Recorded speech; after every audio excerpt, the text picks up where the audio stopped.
Jacob. So this dude showing up with a freaking 10 There's ton. so much, and even if we had more, I don't think it. oh my god. Vaughn Gettins just does a burn. No, that is that Vaughn? No, I like this. You also have gigantic hands. In that car right now. We didn't fly all the ways here to watch you walk around in a sling. You love it. I love it. A whole bunch of other people love it. My grandma loves it. My mom loves it. My wife keeps stealing it all the time. What am I talking about? FD merch. I get it. It's gone. Somebody takes it from me.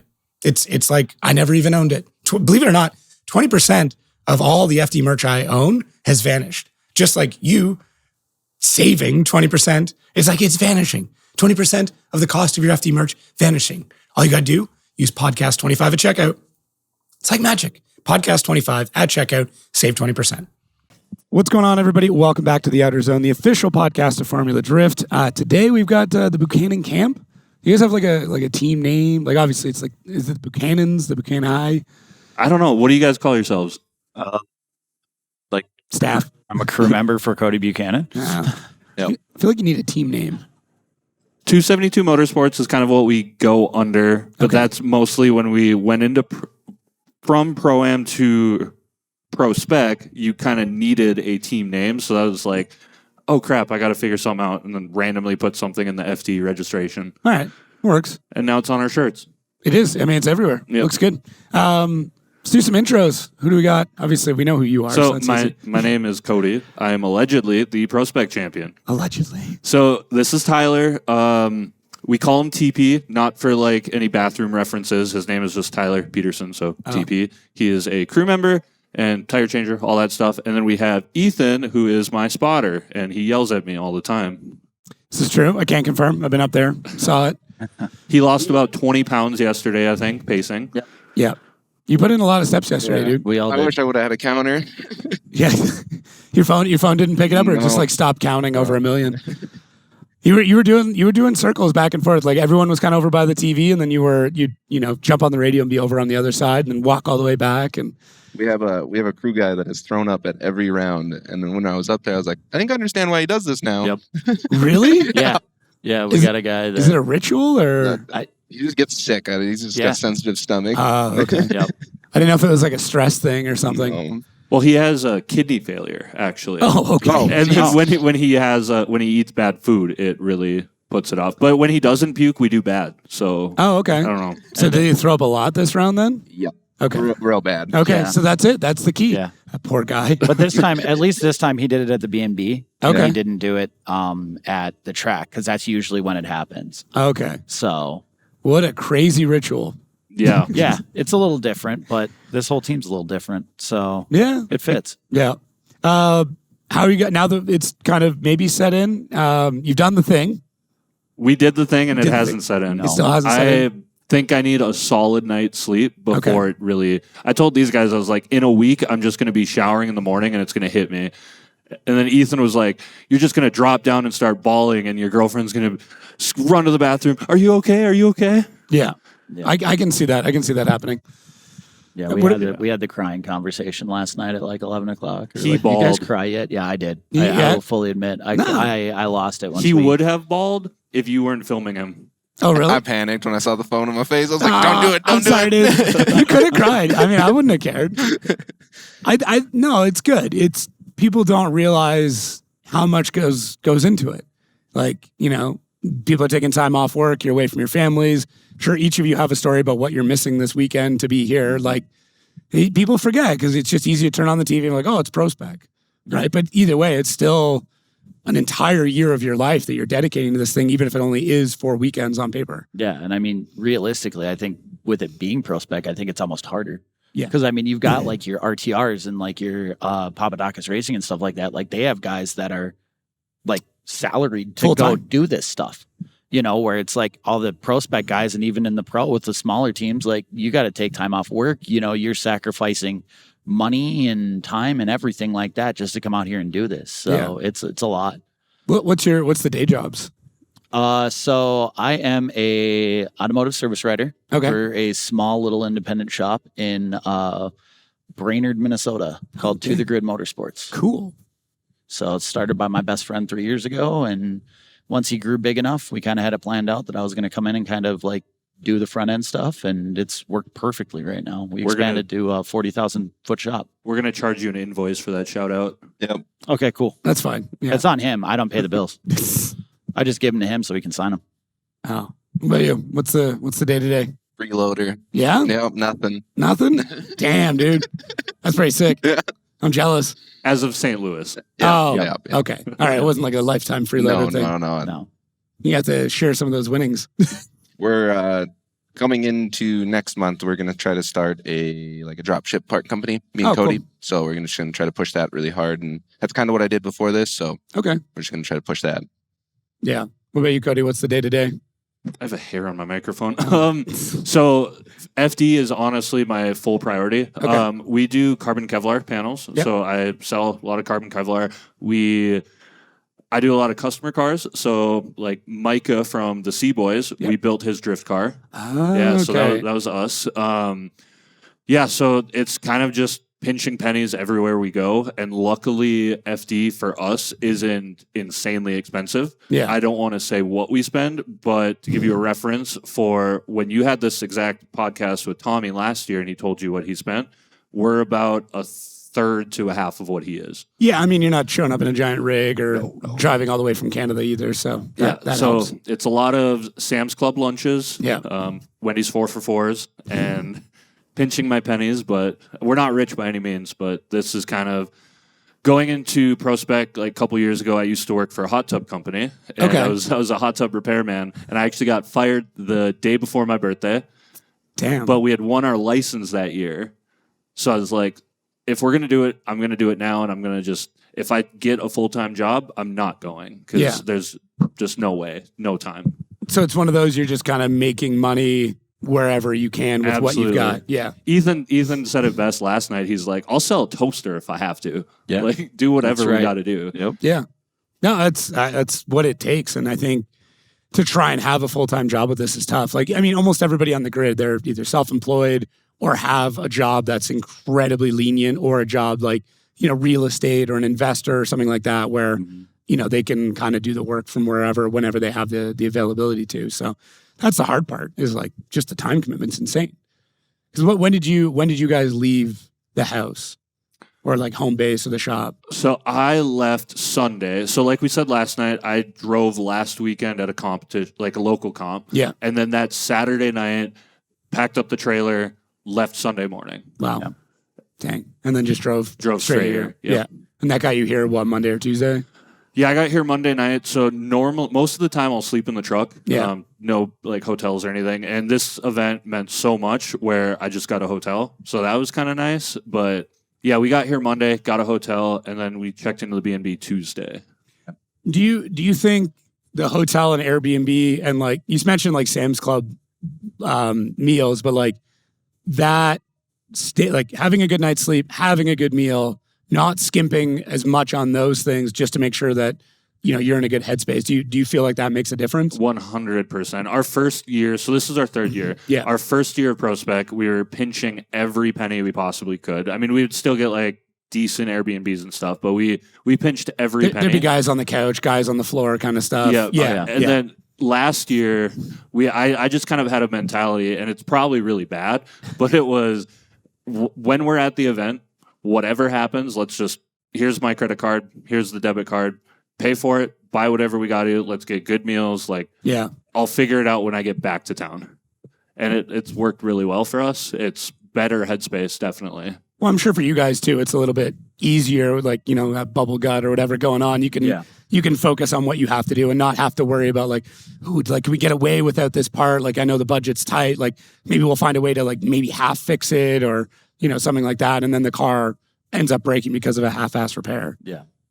So, no, it's interesting. I think it's something that we don't focus on a lot is like what's actually happening off track and how that affects what happens on track. Because you just if you feel like crap, you didn't sleep, you're not going to drive well, you're not going to do good repairs, you might be falling asleep in the spotter stand. Like you can't be on your game and everything has to be perfect to even come close to winning an event, let alone a championship. Yeah. And I mean, that's like the nice thing about working for Cody too, is that like, since we've come in and been working as a team, like he will take the shirt off his back for us, and it helps a lot. Like he just makes sure we're taken care of almost more than the car being taken care of. Yeah. Because we can show up and do all that stuff on the days where it matters. So it's really nice. I've got a pretty decent boss. So He's right there. Y'all are getting paid? Y'all are getting paid? Yeah. From the spotter's perspective, how did this weekend go? What was that like for you? We talked about the stress already, but yeah, I guess from your side of things. It's like the big thing with like spotting for Cody, like from when I got into drifting, it's been just at his heels. We've battled 3 times now, and I've lost every time, but one more time every time. Okay. And it's just like I know his driving style, and I just try to make sure he doesn't forget that he's here for fun, not really for the competition. And that's when he's in his best mindset, is when he's just driving for fun. Well, that came up in the interview with Lorette as well. You're like, I'm not even like, I just want to get back out there. I'm not even thinking about what's going on. Let's just go. Yeah, and I think he did that, and that's why like he executed it flawlessly, is because of that. So I was pretty confident going into it, and I just had to make sure he was in the right mindset more than anything. Yeah. I mean, it worked out. What are your notes like back and forth with them? Like, how are you guys? Every spotter and driver have a different relationship, so I'm just curious how yours plays out. So the big thing, like, we just try to get a good lead, and then we just beam with that lead and just make sure not to overdo it. He kept having an issue with interclip 1, and that was like the big note, was just make sure the front doesn't wash, and it just kept washing. Gotcha. Okay. But as soon as we did a good lead, and I just would tell him if he had to drive through the guy or not. Do you like? Are you forceful or are you friendly with those talks? Friendly to an extent, unless it's like sometimes he likes to go above and beyond, and I try to be realistic with him. Okay. Yeah. What's your perspective on that? Most of the time, I feel like he has to dial me back. Okay. So he likes to talk about the St. Louis last year. So when I'm in the car, a lot of times I feel like I need to go wider, even if I'm like on the wall. So St. Louis Outer 1 last year, they had the wall, bring it back, by the way. And I was in Outer 1, go over the radio after the run, and I'm like, yeah, I think I need to go deeper. It didn't feel like I was in it. And then he had one of the guys take a photo, and just the taillight, like 1 inch of it was scraped off. And he's like, you don't need to go deeper. Perfect. You're in it. Yeah. It was basically like, if you go any deeper, we don't have a car, so you decide what you want to do there. You got to put it in perspective in some way and kind of plan. Like, no, this is where you're at. You're fine. Like, don't worry about it. Just drive the car, right? We are very North Dakota nice, though. I could tell he is, at least. So, like, if we have a heavy advantage, he won't really say that because he doesn't want to piss the other spotter off. Oh. yesterday Yeah. You could have. yesterday in the top 32. I let one go, and I felt so bad when Rutski lost. I gave a good shriek of excitement, and his son was sitting right next to me. I was like, oh, I'm so sorry. I apologized to them before we got the trophy. Y'all are too polite, man. It's the northern mentality, like the rural northern mentality. I think it plays in like with Canada, but like Minnesota, like, yeah, you guys are all so damn polite. Yeah, when they did the championship thing or whatever, Nate Chen was standing over there, and I walked by him, and he's like, congratulations. I was like, thanks, man. I'm really sorry. Yeah. And he's like, why are you sorry? I was like, well, because I beat you. I'm sorry. I don't know. Yeah. I got to ask the question, what are your thoughts for next year? Do you start planning for pro? Do you kind of see where the money goes? Where's your head out with that? I mean, ever since day one, I've wanted to do pro. I mean, I feel like if you're in FD PROSPEC and you don't want to go pro, you're kind of in it for the wrong reasons. Right. For the most part. Like, a lot of people say, well, I'm just here to drive with really good drivers. That's all I want to do. But they also don't do well because they don't have that championship. Like, I want to win. I want to be better than these guys versus I just want to drive with them. Okay. So I've always wanted to go pro, and I think that's the goal. It's just, where's budget lie? There's so many different factors going into play. Yeah. I definitely think I'm done with PROSPEC. Okay. A lot of people don't really see like the practice runs and all that, but there's probably 10 really good hitters out here. And then there's a lot of like mediocre runs. I was one of them. I went off and I felt really bad in practice yesterday, but I feel like I don't get good practice laps. Okay. And you just feel like that's maybe holding you back? I would say so. Yeah. Yeah. Can't really push as hard in practice, and I would like to push my driving and drive with really good people. I'm not saying PROSPEC has bad drivers, but there's a lot of people that are, rookie or second year in, Yeah. and it's a bit of a struggle for them, and they're trying to figure it out like everyone else is. Yeah, and then you waste a lap in practice, and it's Yeah. like, well, not you wasted a lap, but you also wasted tires, you wasted fuel, you wasted so much that like could have went towards other things. Right. It's not, you're not getting better with that. You're just putting down something. Yeah. Yeah. In a roundabout way, it's like, I don't want to answer it for you. It's like, I would love to. I just got to make sure it makes sense, right? Yeah, let's see where things go. Honestly, it still hasn't hit me yet. Okay. The odds were so against us Dude, coming in. I said this afterwards. I think I said it to you that I felt bad because Sopa and I did the kind of like PROSPEC show about talking about like getting everything ready. And we kind of glossed over everybody except the 3 guys in the tie. And it was like, yeah, it's mathematically possible, but like nobody really expected all 3 of them to go out that early. And this isn't anything against your driving, but it's just like, it was so unexpected. But that's also what made last night and yesterday as a whole, in my opinion, the best PROSPEC round we have had, period. It was great. Andy Luck came by this morning and he was, giving us the congratulations and stuff. And we were talking and it was like, if you had the betting for PROSPEC and somebody bet on us, they would be very rich. Yeah. He was like, there was probably a 3,000 to 1 odds. Yeah. That you got it.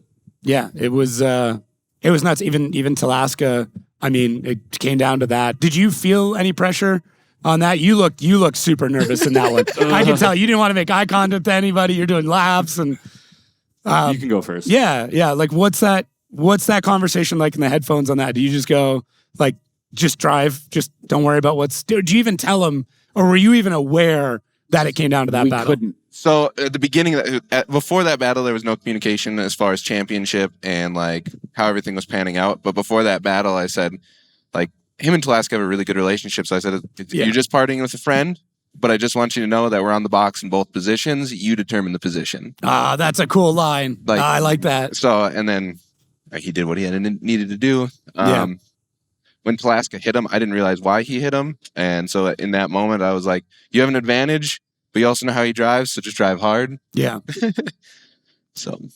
Yeah, I think yesterday I told everybody I don't want to know the championship. We're here to win the event. I don't care what the championship lies on. Yeah. Don't tell me, like, the top 3, don't tell me where they end up. Like, if I see them in battle, I see them, but I don't want to see it. Unfortunately, we were right next to Lorette when Cole went out. Yeah. And she's like, Cole just debeated. He's out. I got to go talk to him. I'll be back. She's like, okay, now I know that scenario. And then I had to go. I went over to talk to Talaska. And as I was going to him, I passed Sorensen's pit. And I knew who Sorensen was battling. Yeah. And I hear them like crazy cheering. I was like, okay, well, they won. I guess Chen, I think it was. Yeah, it was. I think they took Chen out. And I was like, well, I guess I know that scenario. So then I'm like, okay, well, Brutski. And then I see Brutski in the top 8 while like we were already gridded for the final 4 or something. And I see Brutski and I'm like, all right, well, he's still in it. I don't really care. Like, we're here to win. And then I see Zaleski's team cheering. And I knew Zaleski was battling Brutski. I was like, well, now I know what's going on. Okay. But in my mind, like it kept on coming back. Like, if you win this, you're going to get the championship. And then I'm like, push that aside. Screw that. We're with Corey. Let's push his door in. Yeah. That's interesting. So just nobody outwardly told you what the situation was, but you just, as you were going through the hot pit, you're like, okay, I kind of see where we're at, what's going on. So Yeah, it was in your brain, just not forefront. I knew it, but luckily, like the guys didn't like push it on me. Like, hey, if we win this, you win the championship. Yeah, no pressure. Everything's on you. I actually, I think it was during the top 32 battle or the top 16.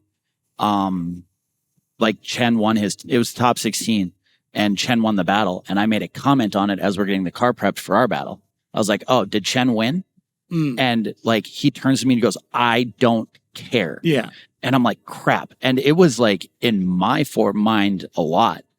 So once they started dropping, I started getting more and more nervous. So I had to I was pacing myself and like we're standing in staging against the Talaska battle. And I knew that Brutski got knocked out, I was purposefully pacing like the back right corner of the car because his passenger side mirror is broken.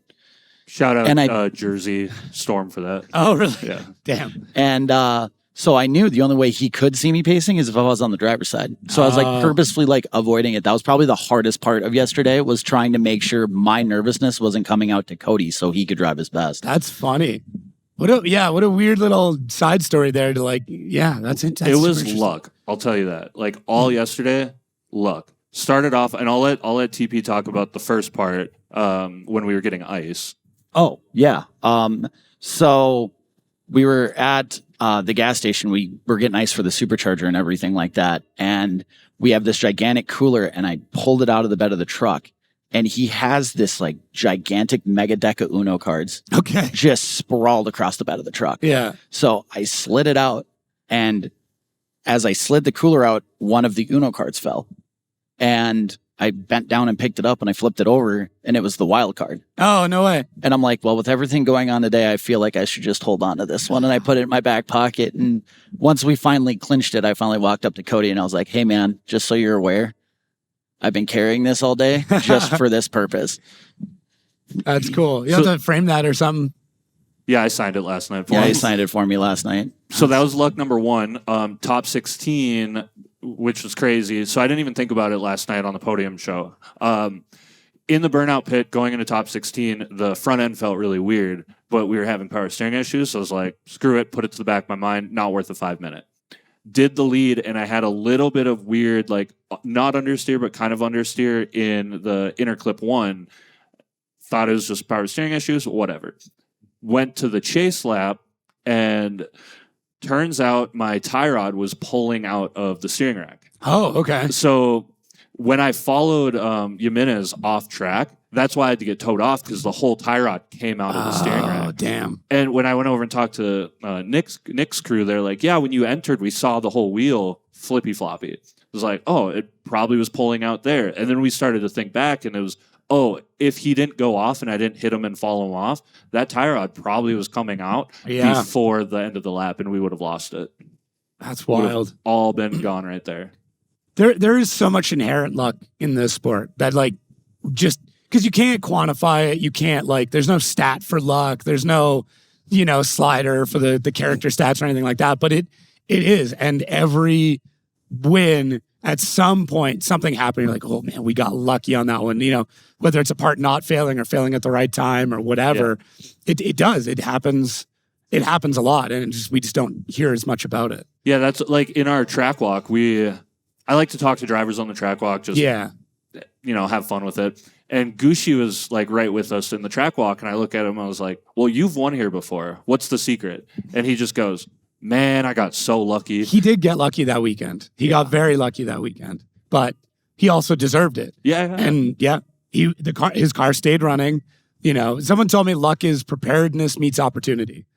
It's like you are ready. You have to be ready to embrace luck, right? And then when the opportunity happens, you still have to jump on that luck.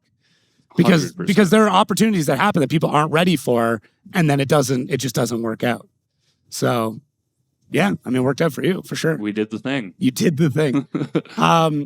Any like fun stories for the rest, like from earlier on this season? We focused a lot on this weekend, obviously, but like any cool road trip stories? Any like weird stuff that maybe didn't happen? Everyone's looking at you for some reason. So we could probably figure out a few. So I got really bad luck this year. Okay. We usually, because everybody else on the team's from Fargo.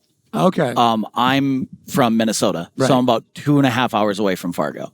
So when we plan events, it's can sometimes get difficult because we all fly out, and I kind of have to meet everybody in the middle. Okay. Well, this year, with the new Real ID law coming effective for everybody in the country, I applied for mine about a month before Road Atlanta. Okay. And You had like 2 years, right? I understand. Okay, that. I'm putting that out there. You're completely right. Yeah, all but right. in Sorry, my I had head, to. I was like, I mean, I'll get it next week. And I'll I get it next week. I just renewed my license like 6 months before that. And I was like, it took me like 2.5 weeks to get my card. I'll be fine. Yeah. It took 117 days. Wow. So I couldn't fly anywhere for any event. And so this nice guy right here decided to sacrifice, and we drove to every event from Minnesota. And yeah, we put on quite a few miles together this year. That's crazy. So Because that drive to Atlanta it's what, 22 hours for you guys? yeah, something like that. Yeah. It's a nice drive though. It is. I used to drive from basically like northern Canada down to Atlanta and kind of enjoyed it. Yeah. Yeah, it was pretty cool. We probably the highlight of our road trips was probably the Corvette Museum. Oh, cool. Yeah, we drove through Kentucky and hit that. I don't know. Can you think of anything stupid that we did? RIP your Pokemon cards. Yeah, in St. Louis, drove my truck there and decided to leave a bunch of stuff in it and got broken into. No. Lost like $2,500 worth of stuff. That was pretty cool. Oh, man, that sucks. Yeah. You a big Pokemon guy? A little bit, yeah. A little bit? Yeah. Both of you? Most They of our both team are. is. Okay, Yeah. so all right. So like, is this a recent, like, because like Terran Pax now is like everybody's into it. It's crazy how much is picked up. It was before that. Okay, so this is like your pre, should I open it or should I keep it sealed kind of stuff. So I used to be really big into it, like Yeah. when I was a kid.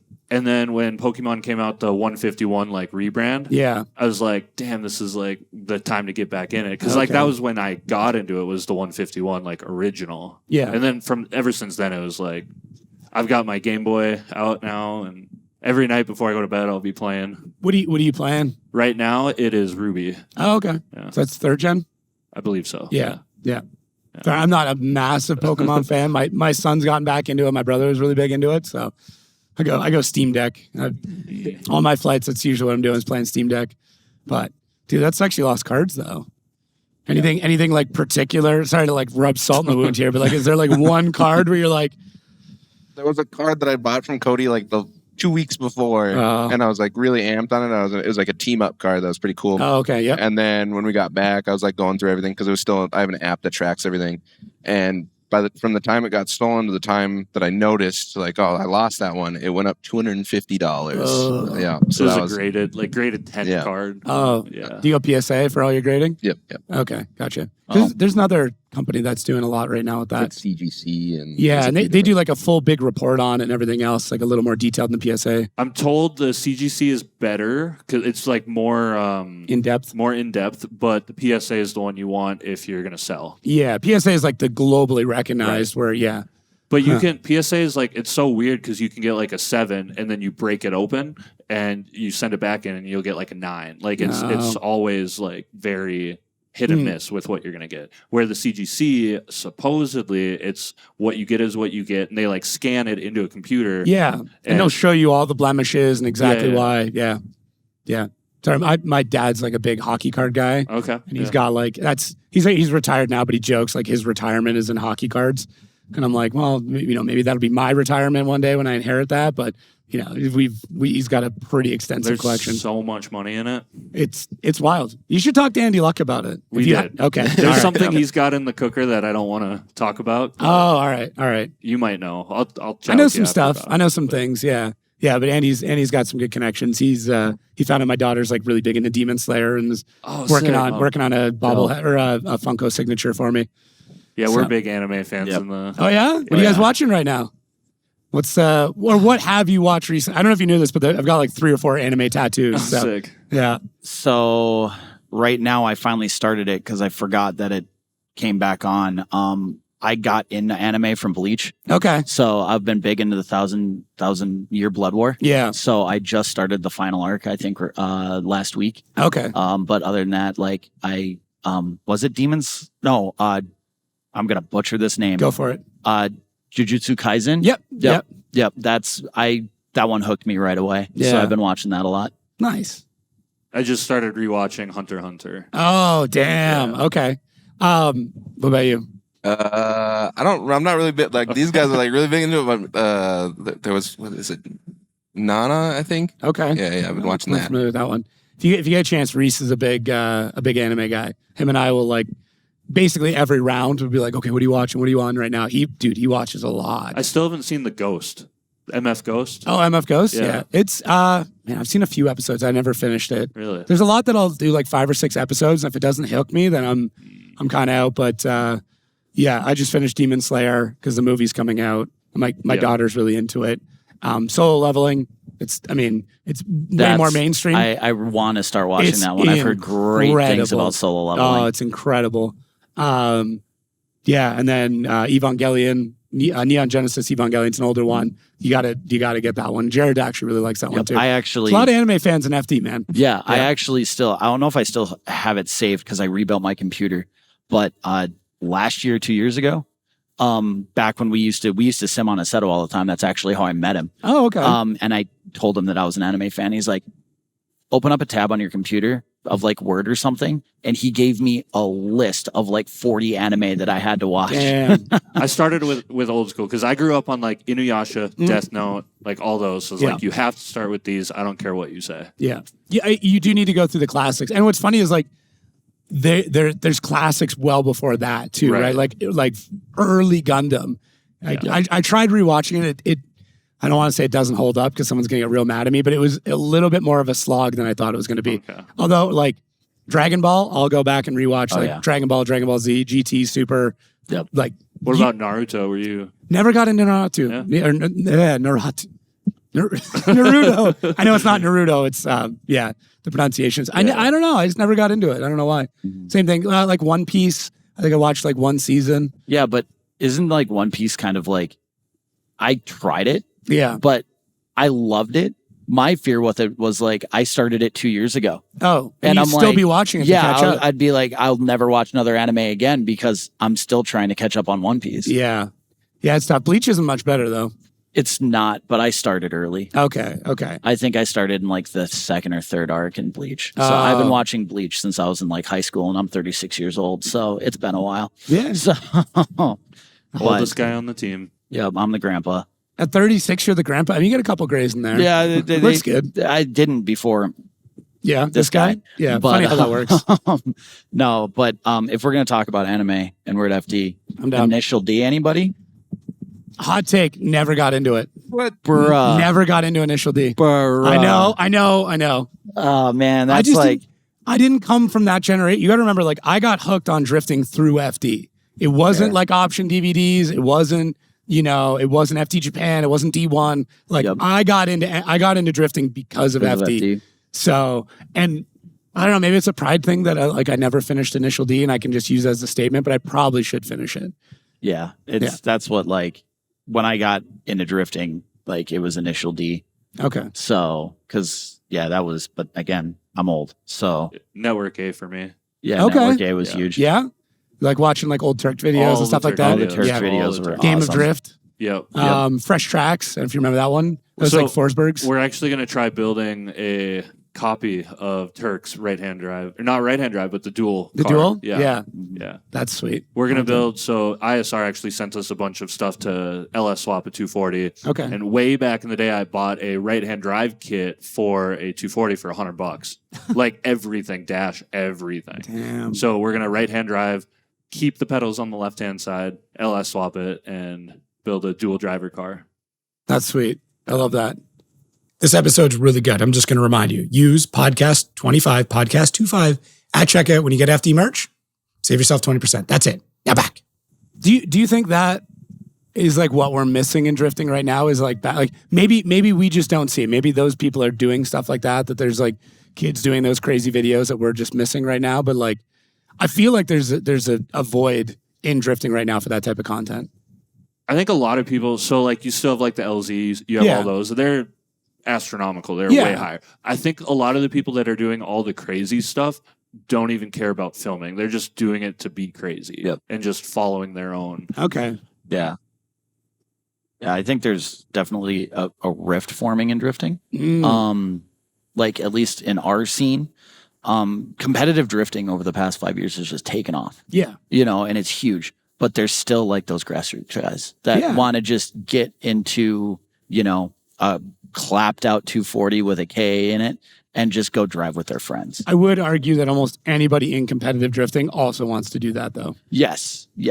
I will agree with you on that. But like, I guess my difference is like the true grassroots guys. Yeah. Like are almost becoming vindictive because of the competition. There's a lot of guys in our local area that are like, well, everything's a competition now. Why can't we just have like a Matsuri event?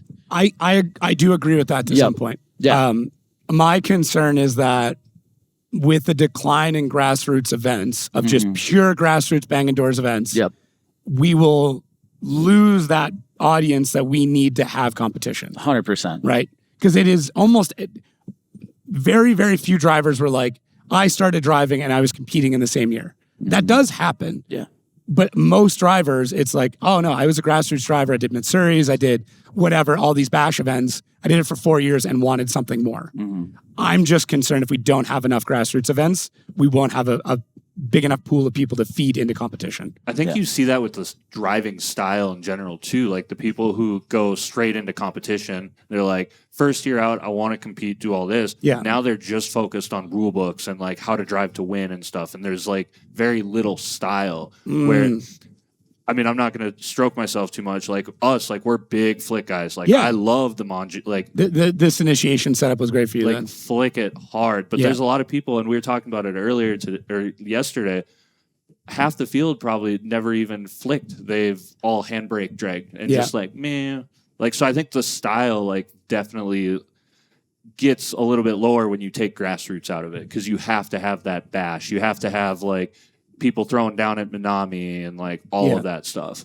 Well, learning how to drive a low horsepower car. Yes. Yeah. I think like with like the competition side of stuff, like now everyone just thinks they need an LS swap like from the rip. Like they're not buying the stock 350Zs and the E46s. They're I mean, it is a good purchase to buy something LS swap from the get go, but like a lot of our local dudes, like when me and Cody started driving, like the first competition at a local track, it was stock Zs and like Ironmans, like the cheapest tire. Now everyone's on like, we were talking yesterday, they were with the Kenda guys and they were like, oh, are 285s big around you? And it's like, yeah, because all the local guys think they need the biggest tire.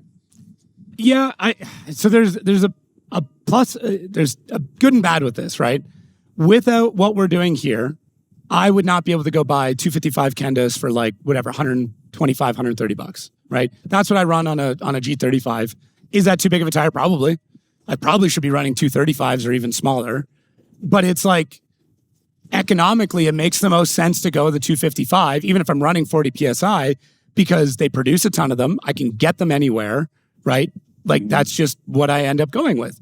But if it wasn't for this, that trickle down would never exist. The reason why anybody can buy an angle kit right now is because of pro drifting. Yep. And the reason you know how to set up an angle kit is because of pro drifting, right? Cut knuckles are great. I ran cut knuckles for years. Lots of guys ran cut knuckles for years. People forget that FD competition was on cut knuckles or stock angle for 6-7 years. Oh, yeah. Like angle kits didn't make it really until, I mean, big teams had them in year 2, 3, but like across the board was like year 5. So, well, like for reference, like grassroots and ours versus competition, we had the first year our track was made, we had competition. We had 2 series. The first series I won in a stock Z. Second series I won half the rounds I did my stock Missile Z. The other half I did a bone stock LSZ. Yeah. My Pro-Am car. The third year he won it in a like dang near stock C5.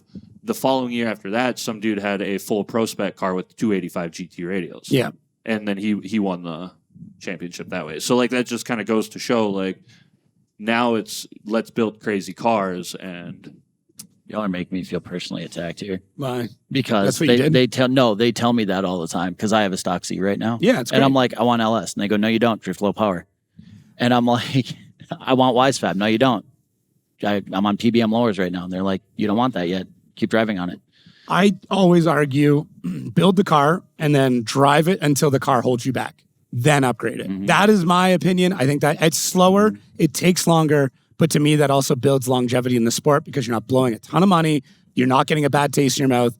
And the reward system is better. Like within your brain. Because it's like, I've beaten the hell out of this car. I can outdrive this whole car. Then you get something and you truly appreciate having WiseFab or whatever, right? Or you truly appreciate even 100 shot of nitrous. But if you just start with that, where's the reward system after that? Because you just struggle in that fully built car for years and you might get 1 or 2 cool runs out of it. Yeah. Well, not only that, but adding parts as you build your driving, it teaches you what those parts do. Yes. You have really crappy coilovers, and then you put a set of even one-way feels on. Well, now you know what the feels do. Now you know what a good set of coilovers do. You put a camber arm on, and now you fix your camber. Now you know what that does. And you build your car up along with your driving versus hopping in a full pro car. You don't know how to adjust anything. Yeah. You're waiting on somebody else looking at the computer. Oh, you need to do this, this, and this. And that also separates like a good driver from a great driver is please give me 2 clicks less on rebound versus I don't know, the car's doing this, just do whatever. I think that's key. Yeah, I think that's huge. I would say Pro-Am should be limited to 235. That's my take on it. Limit to 235, maybe has to be an OEM style transmission, right? Like no dog box, no Samsonus, no like sequential. Because I mean you can't run a sequential anyways in PROSPEC. But I would like to see, CD009s, Gettins, T56, whatever, to then make it a little bit more sustainable. That's just me though. I don't know. I would like to see Pro-Ams mandatory at least one track for their series has to be over 70 miles an hour. Ooh. Because there's so many kart track. And we're one of them. I'm sorry to say it, but we are a kart track running a Pro-Am series. Which, I mean, arguably would train guys really well for like a St. Louis. But it's going to be a huge problem in Atlanta. It teaches you really well for tandems because you have to be close. Yeah. But you don't get the speed. You don't know how to drive with speed. Can I add one more rule to our fantasy Pro-Am? Has to be 2 different tracks. You have to learn logistics. You have to learn how to travel with the team. Like, there are tracks where guys just store their car at the track and they drive up in their pickup truck Saturday morning. They pull it out of a bin. They pull it out of the bushes, whatever. They go and drive the track, the event, and then they put it back. They don't know how to travel. They don't know how to set up logistics. They don't know how to shop for it because everything's right there. I think any Pro-Am should have at least 2 tracks. Or I would love it with a 3-hour separation. I know it's more money. I know it's expensive, but I think where a lot of these teams fail is because they don't know how to run logistics of running a race team. Ethan's giving me the look because we've had this talk so many times. Our local event organizers, they run the events at our track and then the local track to him, which is about 3 hours away. Our track is a go-kart track. They have a full road course. Perfect. Do both. Yeah. But this year was the first year of them doing it, so I'm hoping it might trickle into next year. Yeah. I mean, if I had to be honest about it, though, with being a full road course, there's not really a good drifting section, in my opinion. Like, I know people like hitting the carousel at BIR, but it's similar to this. It's you could do the speed-wise, same the layout. speed is here. You can do 100 miles an hour around the carousel. Yeah. Like, it's perfect. I would even say not having a good layout is more important than having a phenomenal layout. Like, FD's got to adapt to a lot of tracks, right? Mm-hmm. It took 3 years before St. Louis year 1, St. Louis is great. But even still, like you look back on it, it was a huge stretch. It's very similar to this. It was a huge stretch drift in between corners. Mm-hmm. But that's having it like a purpose-built drift track, phenomenal. Love it. New Jersey looks great. But to me, what ends up making a champion is somebody who can adapt to any situation, any track, any condition. That is what makes Forsberg, Dean, Osbo. That's why they are as great as they are. Is because they can adapt to any situation. Dude, this fly is just trying not to acknowledge. I know we're trying not to acknowledge it, but I'll acknowledge it, man. That thing is crazy. Well, it's better than the wasp attack we had yesterday. Oh, really? Yeah, our tool, the old K truck. We had after the top 32 battle. Yeah. We had like a swarm of wasps decide to like come hang out at the tool truck, and it was luckily we had the break. I like that logistic thing though. Like, so we were a shootout team. Yeah. Not by choice. That's just COVID times. Like we licensed in COVID. That's all they had. But first Pro-Am we licensed, and I was like, this isn't going to work. At least let's do clutch kickers and all that stuff. Yeah. And we're in North Dakota, so North Dakota to Vegas, that's 24 hours. Yeah. Back to North Dakota. Oh wait, we got to go to clutch kickers. That's all the way in Florida. Let's drive 30 hours to that one. We drove all over the country just to get the logistics down, to get all of that figured out. Yeah. You might be, I do dump on shootouts a lot. No, I get it. It's just, that's just what scares me with it. He's like, anybody can have a great weekend. Mm-hmm. right? And we can have a lucky weekend, but to have a lucky season is tough. Right. Well, and that's the thing. Like the mentality in itself is, okay, let's go do this one run, one event. We'll win it, and then next year we'll do our license. Yeah. Versus, let's go travel the country doing everything we possibly can. And that was our mindset. We did Clutch Kickers, we did Vegas, we went all over. And then finally at the end of the year, we were going to do Sonoma, which is in like December. And we're like, screw it. Let's just prep the car for FD Pro or Pro-Am, PROSPEC. Yeah. No, it worked out. It's just you understand the logistics of how to move people around and where to get food and all that stuff. It's just that's one of the things I want any team coming up to know how to do. So somebody I talked to, I think it was Matt. He used to work for MSpec. Yeah. He did all the carbon Kevlar stuff. He had an idea where you have to run one event in a different series. So if you're a series driver, you have to do at least one event at some neat. other series. That's kind of neat. Yeah. I've heard rumors that the Pro-Am system is going to change in the next year or two. Nationals need to come back. Yeah, I think there's a big push right now for like an East Coast versus West Coast, like have an East Coast series where you can gain points at any of the events and stuff like that, and a West Coast series, and then do like a finals, and that finals is kind of the licensing. Right. Or like you can win it by winning the East or win it by winning the West, and then something else. But I don't know. That's been conversation. Whether or not it'll happen, I have no idea. Big Pro-Am Nationals guy over here. Yeah. Loved it back in the day. Yeah, I think it's great. I think it'd be super cool because PROSPEC kind of became Pro-Am Nationals, where it's like you win your local series and you come up to PROSPEC, and we got a ton of drivers, but we've also got a ton of dropouts. So and we're gonna get a bunch more. We have 9 series this year, something like that. But I mean, how many dropouts are we gonna have? I already know of 2. Ooh. So that are like, nah, I'm good. I'm just not coming back. I'm like, I get it. But even from last year to this year, I think there was 6. Yeah, some people they didn't like. I was talking to Colette at SEMA, and we were talking. She brought up Lee Yearwood. Yeah, and she's like, she hit up Lee, and she's like, "Hey, why don't I see you on the roster?" And he's like, I thought I was driving this year, just didn't turn his petition in time." No, I mean, paperwork is a big part of this game. Big part. Yeah. All that fun. Yeah, nobody enjoys the paperwork side of things, but yeah, I wasn't sure why Lee actually dropped that. Maybe he just dropped the bomb on that one. He's just bad at paperwork. So I'm sorry. It's fine. I don't know. We don't really talk. I don't really talk to him, so yeah, my bad. Like rumors, allegedly. Yeah, allegedly, that's why. Yeah. But he's a great driver. He just did the Legends of Drift and did great. And I mean, there's lots of and there's also lots of drivers that are really good, and then they get into this level of competition, they fall apart. Without dropping too much, like Brian Hopp talked about it in a podcast where he's like, dude, the hurry up and wait kills me. Because Brian Hopp he's a legendary party driver, but that's on his own time. You go, I want to go drive now. Whereas here they go, you're going to drive now. And that's the difference. Well, and that's why I'm a big push for travel to where your events, go to different events. My biggest mentality is you're only as good as the best person you drive with. Yeah. If you only drive local, even in your local Pro-Am, if you're the best, well, you're not getting any better. Yeah. And a lot of these guys in PROSPEC, maybe even Pro, all over, they just do their own local series.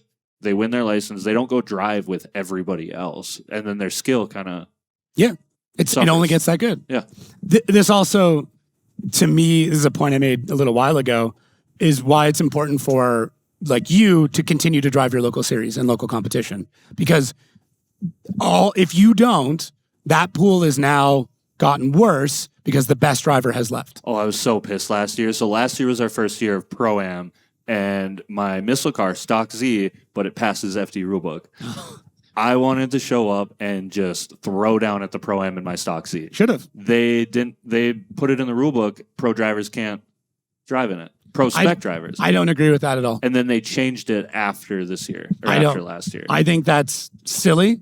And I think if anybody gets frustrated by that, he's going to take a license spot. You didn't deserve it then. Right. Sorry, you didn't deserve it. If you can't beat your local PROSPEC driver, what makes you think you're going to come here and beat anybody? You're going to get me riled on that one. That's exactly what I told Brutsky. He in Atlanta after the podium, him and I chatted, and he's like, everybody hates that I'm here. I'm like, game on. Like you can't beat him. What? You're not going to make it in pro. You drive in pro and PROSPEC. Yeah. I mean, arguably not great in pro this year, but Happens. you drive in it. If I can't beat you, why do I even deserve to go up to pro? Yep. Same mentality, PROSPEC to pro-am. You know? Yeah. I wholeheartedly agree. People just want an easy pass. People want the title. They want to, the next day put on their Instagram, PROSPEC driver, right? We've all seen it. What? Oh, what? Was that you? You can say it. No. There was a local guy that did that. But last night when we were leaving the track, I was like, how fast till it turns into, because his bio says Formula Drift PROSPEC driver. I'm just waiting for that to turn into Formula Drift PROSPEC champion. I agree with that. But like, we all know, I mean, you guys apparently very much know somebody. We all know somebody that's just doing that for the clout. And like, I would rather hold back and be dominant and know, like, there are don't take this the wrong way. There are very few drivers moving up any level where I go, yes, this makes sense. The last one where it like 100% made sense was Ben Hobson to me. Ben Hobson dominated, like without a shadow of a doubt. He absolutely dominated PROSPEC. And that to me goes 100% make the jump to pro, because you're clearly not being, there's not enough competition for you here. I'm not saying that against you. I'm just like, that was one that it made 100% sense. Obviously now in the Mustang, incredibly difficult car to drive. And in his defense, Adam struggled with it. Denofa struggled with it. James struggled with it. Vaughn struggles with it. Everybody struggles with that car. So anybody who's like, oh, he shouldn't be driving it, like, give your head a shake. He 100% should be. But no, Ben's a homie. We love him. Our rookie year, I yeeted him in Atlanta. Okay. So I broke his subframe, Odie's subframe. Yeah. But we became really good friends, and he's one of our homies for sure. So he really deserves it.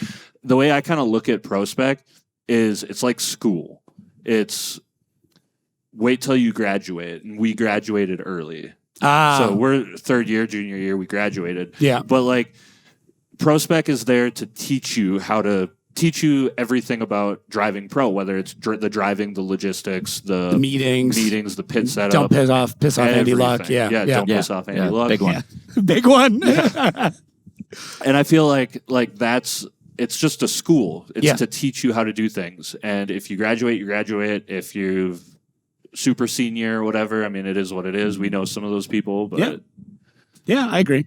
I mean, it's just when you feel ready, and sometimes you don't, and sometimes you make the jump and you realize you weren't, but it's ultimately the decision either way, and you just got to more or less live with it. But yeah. Maybe we'll do Drift Masters. Good. Probably not. no more. No FD at all. You think these logistics are hard? Try and figure that out. Yeah. We're not making the jump to pro. We're actually going to FDJ2 next year. So actually, not J2, not J2. FDJ? I think you'd do pretty well in FDJ. So funny enough, last year because Nishida hasn't been to any PROSPEC rounds, right? But last year when Robbie actually he would announce FDJ, and I watched like everything I possibly can. So I commented on there like Buchanan X Nishida 2025 FDJ. Yeah. And he like replied to the live stream and he's like, yeah, let's do it. Then I talked to him in St. Louis and he's like, yeah, if you want to come drive Japan, like come over, we'll figure it out. Yeah. Could do it. We'll see. That'd be sick. One of my thoughts, I talked with Gucci about it because he drives Jay a lot too. And he had the same mentality where he's like, I'll go over there and I'll decimate. I'll dominate. Yeah. And he's like, it's way different. It's like, I learn a lot and you definitely should take the experience, but you're not gonna, you'll go in watching the live stream thinking you'll do really good and you're probably not going to do as good as you think you are. Just because there's so much, it's a lot crazier than you think. Yeah, it's like any of it. That's my same argument of like, don't ever drive pro. Don't think you can drive PROSPEC if you've never been to an event. Right. One of my thoughts was do FDJ just to get more skill. Yeah. So I have a better shot at Rookie of the Year for Pro 1. Oh, that's smart. I like that. Because you only get one shot. Yeah. That's smart. I think as much driving as you can possibly get before you get into pro. We're just throwing everything out there. I might do Canada next year. Okay. There's a couple of good series up there. See? Dude, go to Brazil. We're throwing everything out there just so throw everybody for the loop. Dude, I give Brazil 3 years before they start pumping out some crazy good drivers. Joao's up there. Like he's in the pro. He's first right now, I think. Yeah. But like, and this is kind of my argument. He came here and he struggled. right? Best in your area doesn't mean you're going to be best in He FD. struggled in comp, but did you watch his practice runs? Yeah. Holy crap. So Yeah, he could throw down. It was just the mentality of Yeah. you know. When Alec Robbins ran pro, I spotted one round with him and at Irwindale. And Joao was like my top 2 pick. Like just watching him, he was like, holy crap, this guy can he can really freaking drive. And then come battle, like, it is what it is. That's the hard part, man.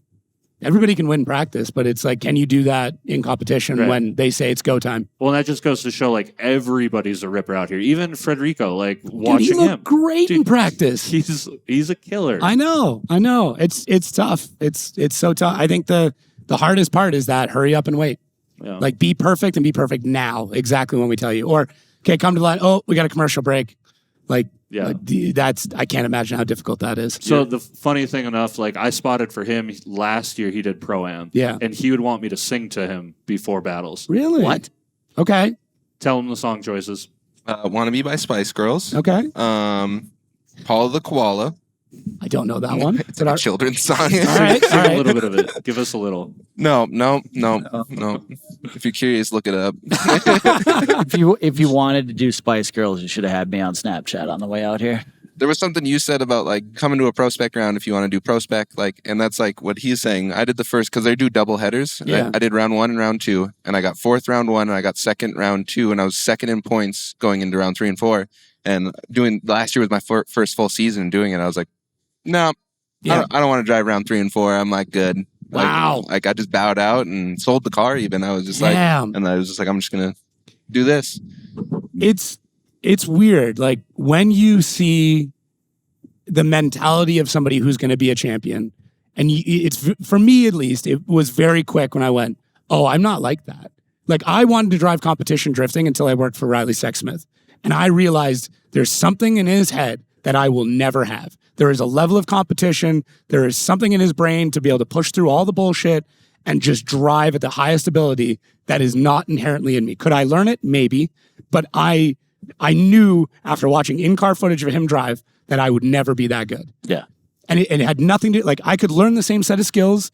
I could drive the same level of car, but there is something about that mentality that I will do anything to beat everybody on this track that it's not in me. Mm-hmm. So then I was like, no, I'm good. Yeah. Obviously you've got it. There's something like when the visor goes down, I'm sure you guys hear it and see it in the pits and stuff, or within the spotters radio, or there's in-car footage, but like I've seen it with every driver that is on this grid. Few that don't, and they honestly end up backing out at some point, but like the door closes or the visor goes down or the lights go on or something, and there's that shift of like, I'm going to swear for a second, but it's fucking go time. Mm-hmm. And that, when you see that in person, you go, you either have that or you don't. And there's it's wild. Like our rookie year, I always joked with Cody our rookie year. I was like, well, because Cody teaches, like, I drive, I've got my stock seat, and I always joked to him. I was like, well, what if I go pro? I was like, what if I become a pro driver? And he just looked at me when I said that when we started FD. He goes, you're working for me. Talk to me after a year and see how you feel. Yeah. I made it to New Jersey, and I'm like, I'm never going to do this. I was like, I will work on your car the whole time. I would not have the stuff that you have to do this. I will never have that. Like, you have to experience it, like you said. There's something. I don't know what it is. Mm-hmm. With what you're saying about the behind the visor thing. So like up in the tower, everyone's got headsets, so you got to press the walkie thing. We're in a phone call the whole time. I got to hear phone call the whole time. Yep. So I got to hear everything. I got to hear the sorry he says when he blows his car off track and it's in pieces. Like he's more worried to the track staff than his car. That is the Midwest. But yesterday there was the one more time battle that he had, and I got to listen to the I'm not messing around anymore come out, and that was a really eye opener. And I was like, all right, he's here now. All right. Yeah. I think the exact words were, I'm not leaving another battle to the judges. Damn. But that's the mentality that I talk about, and it shows. I mean, just go watch any in-car. It's the best way to put it, especially where you see the driver. The pupils dilate, they lock in, they stop blinking. It's this flow state of some kind, and then it's like you guys go otherworldly. I've had a couple photographers tell me they hate shooting me sometimes just because I'm straight-faced all the time driving. Yeah, but that's how it is, man. Look at any of them. There's just look at any headshot of a driver that's at the line, and you see it. You just know. And you can almost tell how good the run's going to go based on what they look like. Yeah. It's wild. So Sometimes I hate it though. I still like to have fun. Like if you do when you get out of the car. Well, if I'm battling someone, so I had a ritual. I started it this round, but when I would lead, and we led every round actually for this battle, but I would be in the round, like the first burnout pit, and when I was coming around for the last time, I would wave at the chase driver. You're just getting in their heads a bit. Well, maybe. But, so normally, like anytime we line up to wait for the call, I'm always like, "Hi," like that was fun, all that stuff. But sometimes I hate it when they're so locked in, focused, and they don't look at me. It's like, all right, like you're too good for me. Screw you. That's funny. That's funny. Well, gents, anything to wrap up? Last words. We'll start here, work our way down to the champ. Anything you guys want to say to wrap up? I got nothing. Did you talk for a living? You're a spotter. I I just make fun of them. That's easy. That's literally You what could do that if you most want. of them are. My favorite thing about the whole weekend was probably him going through all of track walk, telling basically every driver, saying if you pull handbrake, you're and then first lap out, he pulls handbrake, and I go only time. But I go, who's the That's amazing. Casey Cole called me out on it. We were good during the pro practice. We were watching, and Casey comes up and he's like, "I saw that handbrake pull." It's like, "This is the only time. I'm sorry." That's so good. You don't want to say the retirement home story? Oh, that was good too. I didn't realize how old he was, and right before the final battle, I go, "You're 30?" And he's like, "Yep." And I go, "When is the retirement home coming?" And he goes, "What do you think the championship money's going towards? I can at least afford a week." Damn. That's too funny. All right. Oh geez, I don't know. Funny story. Best part of this weekend. Best part of this weekend was probably the Talaska battle. Yeah. With these two, because it's actually a 3-way phone call. Oh, okay. So I'm in their ear. I cannot talk. I just have my mic muted. I listen to them. And then if Cody needs anything from pit, that's why I'm there. Okay. But Cody, they were sitting there talking, but I've been listening to them for 2 years now. And like he said, when we were getting ready to go into that battle, he just went, "Let's just party."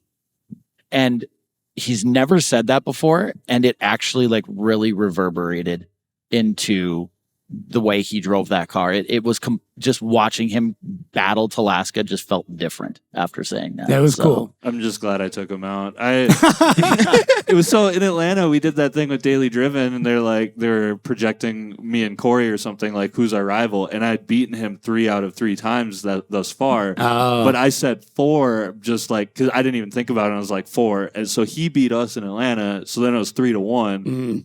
And he won the last battle we did. And in my mind, I was like, if I don't beat him now, it's going to be on my conscience, and I've got a whole year to think about it. I'm going to hate it. Yeah. Now you got him. Now we got him. He's the boy. He was my first FD friend, ever. Yeah. That's cool. Yeah. The little friend packs are kind of neat. There's little cliques, little groups. Everyone's very friendly with each other, but there is definitely usually 4 or 5 drivers that are really, really close. So. Him and Donati had to leave us. I know. I miss Donati. I know. He went and did a bunch of time attack stuff. Yeah, he's doing well. When he left, I told him, I was like, I give it 1 year and you're going to be wheel to wheel at least. You're not going to want a time attack. And he texted me probably 3 weeks ago, and he's like, well, you're freaking right. I'm doing grid life next year. Good. I like that. Closing words, sir? I'm just very thankful for this opportunity. It still hasn't hit me. Good. It won't hit me probably for another week, and we'll talk more on a full length. Yeah, I think you and I need a full length. I got to do some deep dives. I'll be hitting you guys up for some real back end dirty stuff. We'll do a lot of shit talking. Yeah, I'm down for that. I like if I riff, I like to shit talk really heavily. Well, that's that. You get 2 hours, you get an hour in. You can be professional for about an hour. After that, it breaks down pretty quick. So, let's do it. Dude, once again, congrats to the whole team. You guys, thank you. Well deserved. Such a great story.